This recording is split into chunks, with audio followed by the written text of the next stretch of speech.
This is the Lockheed L-749 Constellation, Lockheed's sustainable follow-on to its stopgap, engine-challenged, post-war L-049 airliner covered in Part 1 of this series. The 749 represented the first true competition for the newly introduced Douglas DC-6. 749 deliveries could not start until early 1947, when the first purely commercial version of the Curtiss-Wright R-3350 could become available, the more powerful and reliable 2,500 horsepower BD series Cyclone 18. This replaced the mechanically inferior and hot-running wartime R-3350 duplex Cyclone of 2,200 horsepower, fully discussed in Part 1. The airframe dimensions of both the 749 and 049 were the same, both with a wingspan of 123 feet and a length of 95 feet or slightly longer with weather radar retrofit. The primary differences were the engines, the structural strength, and certain improved systems, giving the 749 enhanced performance and passenger comfort. From outward appearances, the best way to tell the difference between a 749 and an 049 is the exhaust dump arrangement. The 049 had faired, spaceship-like forward exhaust dumps near the front of the cowling for the forward exhaust collector ring. The 749, on the other hand, did not have a forward collector ring and therefore no forward exhaust dumps. There were also differences in cowl flap design, as you can see here. The 049 had two small flaps on each side, while the 749 had one large flap on each side. The 749 and 749As appeared with minor variations in cowling, carburetor, and oil cooler inlet designs, which you may notice in some photographs. It was also produced in two exhaust dump arrangements, the standard two-dump arrangement with one on each side of the exhaust collector ring, and, with later production, this jet stack arrangement with 5 smaller choked down exhaust dumps exiting the collector ring on each side for a total of 10 dumps. This was called the jet stack arrangement because choked exhaust thrust from this design was claimed to add up to 15 knots to cruising speed. Also, the 749's engine cowling was more rounded. In later 749 production, each engine cowl's ventral oil cooler scoop tunnel was removed, with the oil cooler intake now moved back under each firewall cowl flap area. The overhead carburetor air scoop tunnel remained in place, but was later redesigned, becoming more flush with the overall cowl and moving the forward intake to just inside the upper cowl in front. Also, wider blade Hamilton Standard Hydromatic or Curtiss electric propellers were used to better harness the increased horsepower. Hello, I'm John Reed, and this is, as you might have guessed, Aerodinosaur. This is my 1/72nd scale model of the Lockheed L-749A Constellation, flown by Transworld Airlines from June 1948 all the way into April 1967. I built this in 1984. Most L-749As featured the later jet stack exhausts seen here. It also had this pointy radome in the nose, as many 049s and 749s were retrofitted with weather radar when available. As you've seen, however, they all came out of the factory with blunter, roundish, radarless noses, and some short constellations were never so retrofitted. Even though TWA flew each model of the short constellation and the later stretched constellations from the L-049 through the L-1649, it was the short 749 constellation that made TWA's last commercial passenger constellation flight on April 6, 1967. In the late 1950s and early 60s, my dad regularly flew between St. Louis and New York City on TWA L-749A short constellations, identical to my replica, as seen here at Lambert Field, St. Louis, in 1961. When I was around 6 years old, my mom would pack me into the car and head over to St. Louis Lambert Field to pick Dad up. At the airport, we would wait outside right on the tarmac deck as his radar-nosed 749 Constellation slowly taxied right up to us, guided by a cool-looking man with orange paddles, piston engines pounding and huge props flailing, complete with whitish idling exhaust puffs rocketing out of the jet stack ejectors. I would then spot the godlike head-setted pilots behind the windscreen panels, looking very busy inside the tight flight deck. And then the engines would shut down in unison, props whirling to a stop. Most of the passengers exiting down the portable stairway at the rear fuselage were businessmen in dark suits, hats, ties, and briefcases, with my dad being one of them. These Constellation taxi-ups overpowered all of my 6-year-old senses and likely contributed to my strange preoccupation with the rapidly dwindling propliner population over the last half-century. Ironically, that last TWA Constellation flight was on April 6, 1967, and was from New York to St. Louis.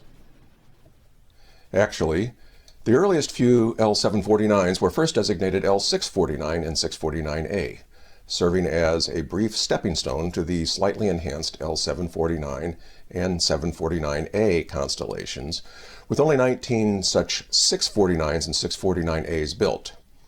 These were simultaneously produced with the enhanced 749s. The 749s and 649s were first delivered to the airlines in the spring of 1947. Most of the 649 series were eventually converted to L-749 and then later to 749A standards, starting when the final A model was first delivered in 1949. These advances in designation really represented only structural and fuel capacity enhancements that gradually increased maximum gross takeoff weight from 95,000 pounds to 107,000 pounds. The only real differences between the first generation 049s and the next generation 649 through 749A evolutions was greater structural strength for higher gross weights, for more fuel capacity, for greater range, as well as greater reliability and passenger comfort. Compared to the 049s, 649 and 749 speeds were comparable to slightly better than the 049's cruise speed of 275 miles per hour. Passenger capacities were similar to those of the 049s, with various configuration options allowing capacities ranging from approximately 45 to 80 passengers. In all, 132 749 and 749As were produced, with TWA being the largest operator.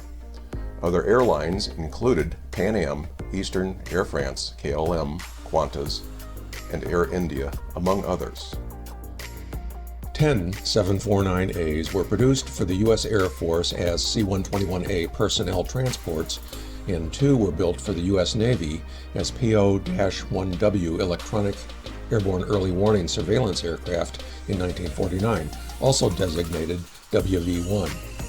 These radar constellations served as proof of concept testbeds for the definitive WV-2 and EC-121 super constellation radar pickets that dominated military U.S. airborne early warning, surveillance, and control until the late 1970s. 749s flew as first-line airline equipment well into the 1950s, but 749 production ceased in 1951 to make room for the stretched super constellations that would populate the airline and military fleets from then on. The last commercial 749 passenger flight with a major airline was flown by Western Airlines in 1968. Second-tier and undercapitalized third-tier operators flew mostly 749 freighter conversions in rapidly dwindling numbers through the 1960s and 1970s, especially in the Caribbean and Latin America.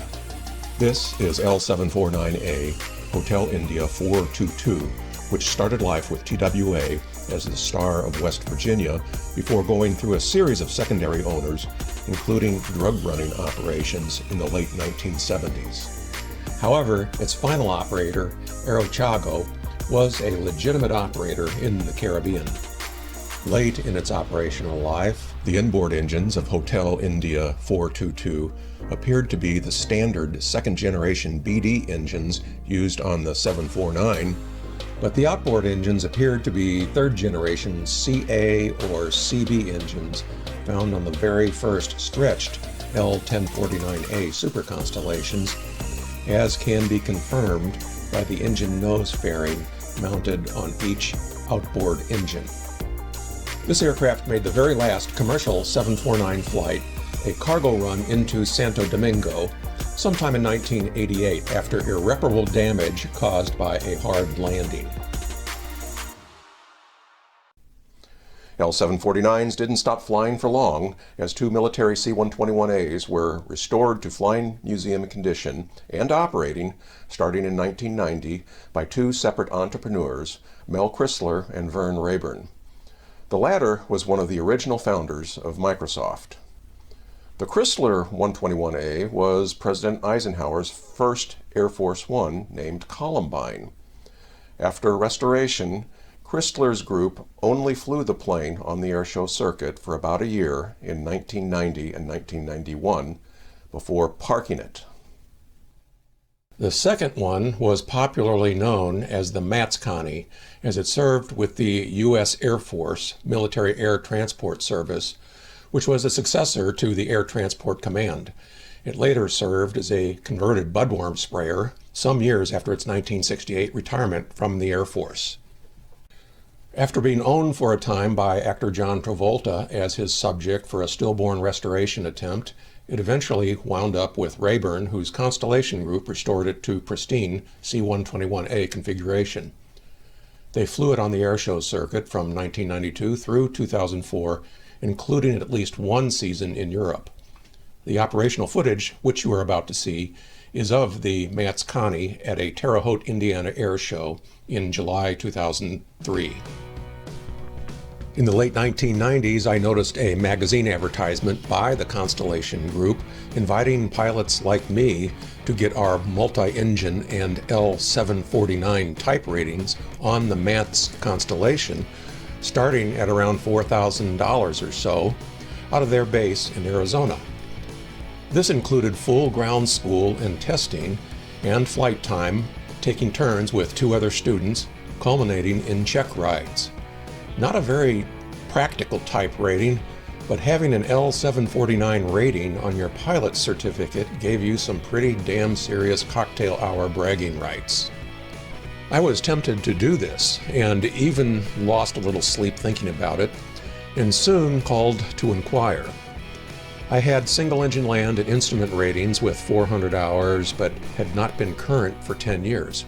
As I suspected, I would first need recurrency training and a biannual flight review before I could do the Constellation training. I would also need to do the multi-engine rating module along with the normal Constellation curriculum, and I quickly saw my required time and money commitment starting to double or even triple. This would be hard to explain to my wife. My other problem was that my busy schedule in my so-called real job as a business valuation consultant and court expert witness caused me to work a lot of hours well beyond the normal 40-hour week, and the Constellation training would use up a bunch of my vacation time, so I reluctantly passed on this never-to-be-repeated lifetime opportunity. I suppose some might say that I didn't want it bad enough. So be it, I guess. That said, I turned to the next best, easiest, and most convenient alternative, Microsoft Flight Simulator. Over 15 years, through 2014, I accumulated over 4,000 simulator hours on all types of aircraft, including the L-749 Constellation and L-1049 Super Constellation, as well as the military C-121A, C-121J, WV-2, and EC-121 versions. I simulated after work, late at night, and on weekends, flying virtual routes in the US and all over the world in mostly a variety of propliners and first-generation jetliners. Yes, Flight Simulator is just a game. I repeat, just a game. But all the basic functions, navigation, switches, levers, and gauges became fairly accurately modeled after around the early 2000s or so. Mixture, throttles, props, and power settings, cowl and oil cooler flaps, electrical and hydraulic systems, startup procedures and run-ups, autopilot, etc. were all modeled, along with surprisingly accurate aircraft handling and engine sounds, including random simulated emergencies such as engine failures, requiring prop feathering, retrimming, and power-up settings. It had full flight planning and ATC functions, both VFR and IFR. You also created the weather conditions you wanted to fly in, and you could dial in some seriously bad 0-0 night thunderstorm weather or blizzard conditions that really did make you sweat. Flying propliner simulations was particularly challenging because you had to juggle your act as pilot, co-pilot, and flight engineer, 3 jobs in one. Yes, it's just a game, but flight training departments all over the world, from basic flight training schools to Boeing 747 operators, have used and or continue to use FAA-approved versions of Microsoft Flight Simulator, and later the more recent Lockheed Martin P3D software, as familiarization trainers and for currency and procedures practice. With the right peripheral hardware and software version that reflects the aircraft being flown, some or all of this can be recorded as simulator time in a pilot's actual logbook. Current propliner operators, such as the Berlin Airlift Historical Society and Buffalo Airways, use or have used Microsoft Flight Simulator, or P3D, for such training purposes. Why did I stop flying simulation? After blowing up my 6th computer motherboard, I just decided to move on, realizing that most good things must come to an end. For me, the end of a very satisfying era indeed.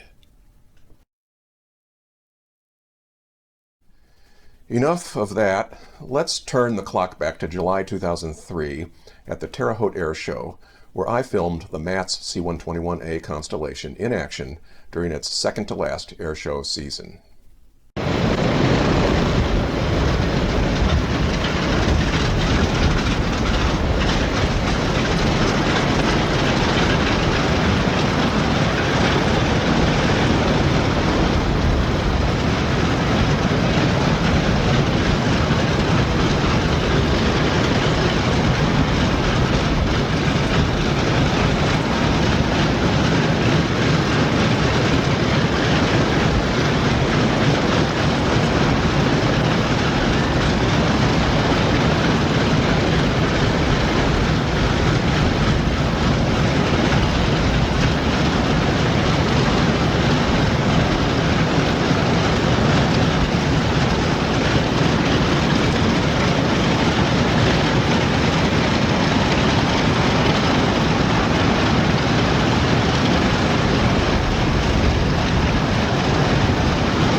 cannon and 4 50 caliber machine guns mounted up front, plus up to 3,100 pounds of ordnance strapped under the wings. Prototype made its first flight in 1939. And when it was produced for the Royal Air Force, it was named the Atlanta. History to it. Several of them were sent over to the Berlin airlift, but they never actually flew the Berlin airlift. They flew as far as Rhine-Main, Germany, because the Americans, because of the advanced technology in this airplane, as the SPTZ comes in again and the two Navy fighters again for a photo pass for you. The Navy, or correction, the United States was afraid that the Russians would shoot the Constellations down. So they would only haul the freight for the Berlin airlift as far as Frankfurt Rhine-Main Air Base. After the war, several of today's aircraft is flown by pilot Frank Lane from Tucson, Arizona.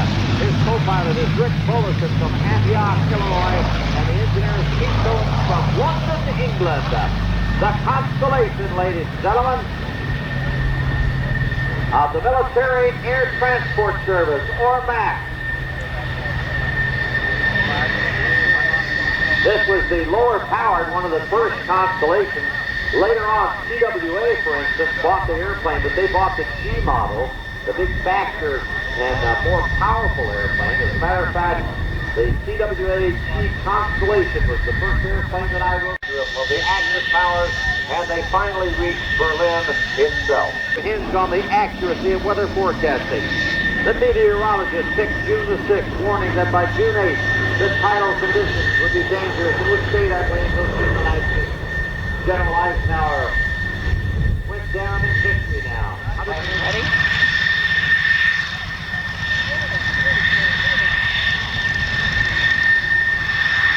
From your left, ladies and gentlemen, here is the Connie and a nice photo pass. Prettiest airplane ever built. Frank Lang in the pilot seat, Rick Bullison and engineer Pete Phillips at the engineer's panel.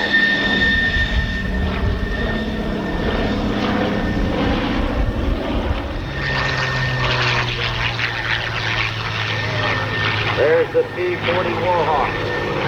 Pilots today in the P-40. Chris Fahey of Chino, California. In the P-38, Ray Diekman of Newport Beach, California. All the airplanes from the Planes of Fame Museum.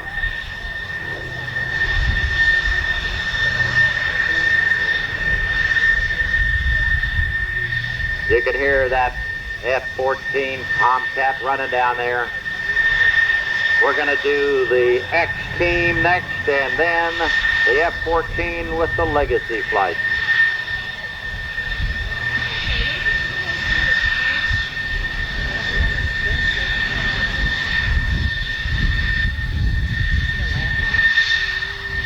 No.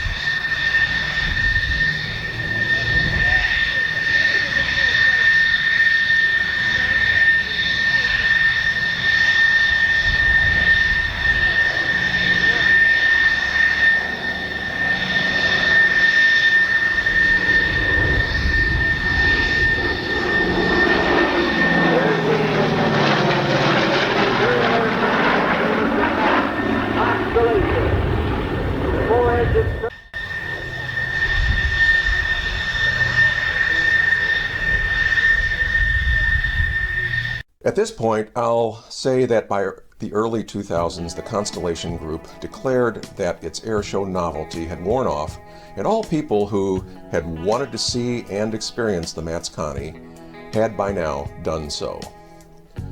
In an abrupt, unpleasant surprise to all who knew her, the MATS Connie made a final flight from Alaska to South Korea in April 2005 for permanent static display in Korean airline colors.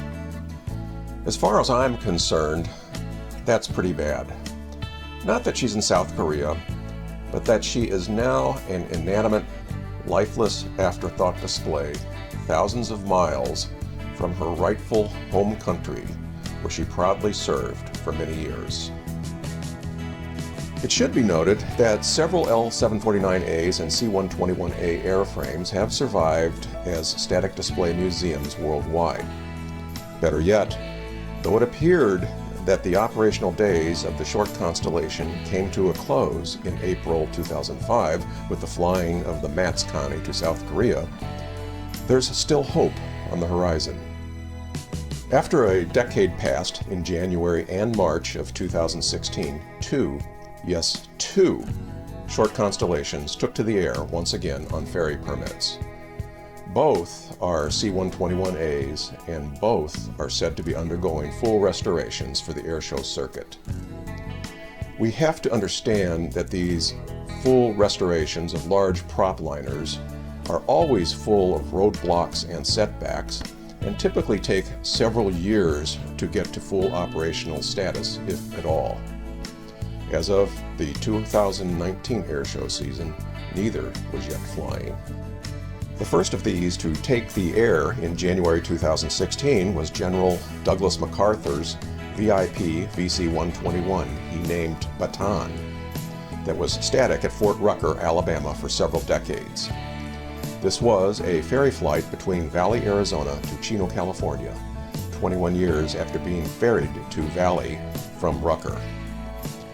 The flight to Chino was after it was acquired by Lewis Air Legends of San Antonio, Texas. It's being restored in Chino, and when completed will likely be based in San Antonio. The second was none other than the re-resurrection of the Chrysler restoration of Eisenhower's C-121A Columbine, 24 years after being parked in the Arizona desert. It was acquired by Dynamic Aviation in Bridgewater, Virginia, and was ferried there in March 2016 for final restoration to original presidential condition. As I mentioned, this was the very first aircraft to actually use the call sign Air Force One when the president was on board. So let's just wait and see. The era of the short Constellation may not have come to an end just yet, but don't hold your breath.